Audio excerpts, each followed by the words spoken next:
நம்ம பொன்ராஜ் சொல்றது பார்த்தா நம்ம தேஜஸ்வி ஆனந்த் சொன்னதுதான் ஞாபகத்தில் வருது. நாட்டிலேயே மிகச்சிறந்த முதலமைச்சர் ஸ்டாலின் அப்படின்னு சொல்லிட்டு பேசினாரு. அந்த தொகுதியில் போய் ஸ்டாலின் அவர்களும் பிரச்சாரம் செய்தாரு.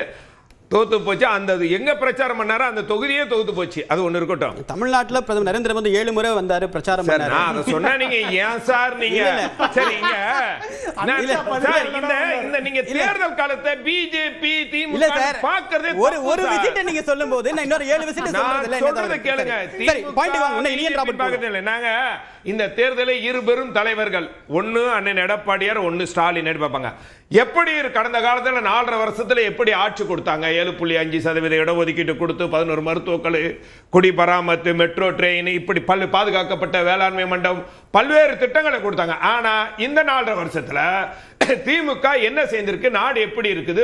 ஊழலும் இது வன்முறை கலாச்சாரமும் சட்டம் ஒழுங்கு கெட்டு போயிருக்குதான். கடந்த தேர்தல் நண்பர் சொன்னது 2021 திமுகவுக்கு அண்ணா திமுகவுக்கு உள்ள வித்தியாசமே 3% தான்.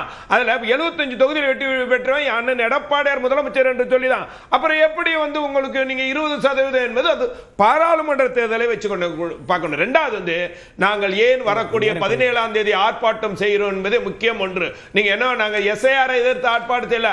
இங்கே மாநில அரசு ஊழியர்களாக இருக்கக்கூடியவர்களை இந்த அரசாங்கம் கையில் எடுத்து பிஓக்களை முழுக்க அந்த ஃபார்மை வாங்கி ஜூனல் ஆபீஸ்க்கு கூப்பிட்டு சொல்றாரு.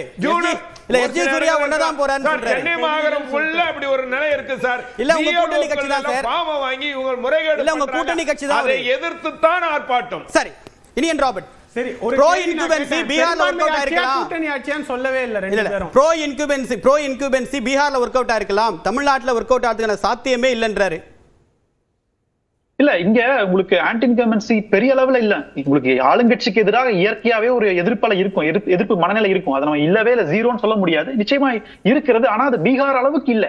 இப்போ பீகார் மாதிரியான ஒரு மாநிலத்துல எலெக்ஷன் தேதி அறிவிச்சதுக்கு அப்புறம் மாரல் கோட் ஆஃப் கண்டக்ட் எக்ஸிகியூஷன்ல இருக்கும் பொழுது பணம் 10,000 1.5 கோடி பெண்களுக்கு வருது. அந்த மாதிரியான சுதந்திரம் இங்க இருக்குமா? இங்க எலெக்ஷன் கமிஷன் வாயை பொத்திட்டு இருக்குமா தமிழ்நாட்டுல? இப்போ சூர்யா சொல்லும் போது சொன்னாரு தேர்தல்ல முறைகேடு நடக்கல, வாக்கு திருட்டு நடக்கல. நாங்க கேட்கறது எலெக்ஷன் கமிஷன் ஒன்னே ஒண்ணுதான் கேட்கறோம். தயவு செஞ்சு இந்த போல்டு லிஸ்ட தயவு செஞ்சு நீங்க மிஷின் ரீடபிள் ஃபார்மேட்ல கொடுங்க. நாங்க 2 நாள்ல சொல்றோம் பீகார் தேர்தல்ல முறைகேடு நடந்திருக்கா இல்லையான்றத நாங்க 2 நாள்ல சொல்றோம். ஆனா இன்றைக்கு வரைக்கும் அதை கொடுக்க டிஜிட்டல் இந்தியான்னு சொல்றாங்க சார். அந்த டிஜிட்டல் இந்தியாவில மிஷின் ரீடபிள் ஃபார்மேட்ல கொடுக்கறதுல உங்களுக்கு என்ன பிரச்சனை இருக்கு? அப்போ இங்கதான் சந்தேகம். இந்த சந்தேகத்தை தீர்க்கிறதுக்கு யாருக்கும் பாஜகவுக்கோ பாஜக சார்ந்தவங்களுக்கோ எந்த விதமான கருத்தும் இல்லைங்க. அதனால தமிழ்நாட்டை பொறுத்தளவுக்கு இங்க ஆன்டிகம்சி இருக்கதான் செய்யுது. பட் சிறிய அளவுல இருக்கு. பெரிய அளவுல இந்த கூட்டணிக்கு பாதிப்பு வரக்கூடிய அளவுல அது இல்ல. ஆனா எலெக்ஷன் கமிஷன் சாதகமா செயல்படுற சூழ்நிலையில இங்க என்ன நடக்கலாம்ன்ற கருத்தையும் நம்ம ஜாக்கிரதையா இருக்குன்னு பாக்குறோம். சார் இதே இறுதி கருத்தா எடுத்துக்கிறேன். இந்த தலைப்பை ஒட்டிய கேள்வியை மக்கள் மன்றத்தில் முன் வச்சிருந்தோம். மக்கள் என்ன தீர்ப்பு சொல்லியிருக்காங்க அப்படின்றத பார்க்கலாம். பீகார் பாணியில் தமிழ்நாட்டிலும் பாஜக கூட்டணிக்கு வெற்றி சாத்தியமா அப்படின்ற கேள்வியை முன் வச்சிருந்தோம். சாத்தியம் இல்லை அப்படின்னு 2 வாய்ப்புகளை கொடுத்தில்லை. சாத்தியம் அப்படின்னு 31 விழுக்காட்டினரும், சாத்தியமே இல்லை அப்படின்னு 69 விழுக்காட்டினர் சொல்லியிருக்காங்க. வாக்களித்த அனைவருக்கும் நன்றி.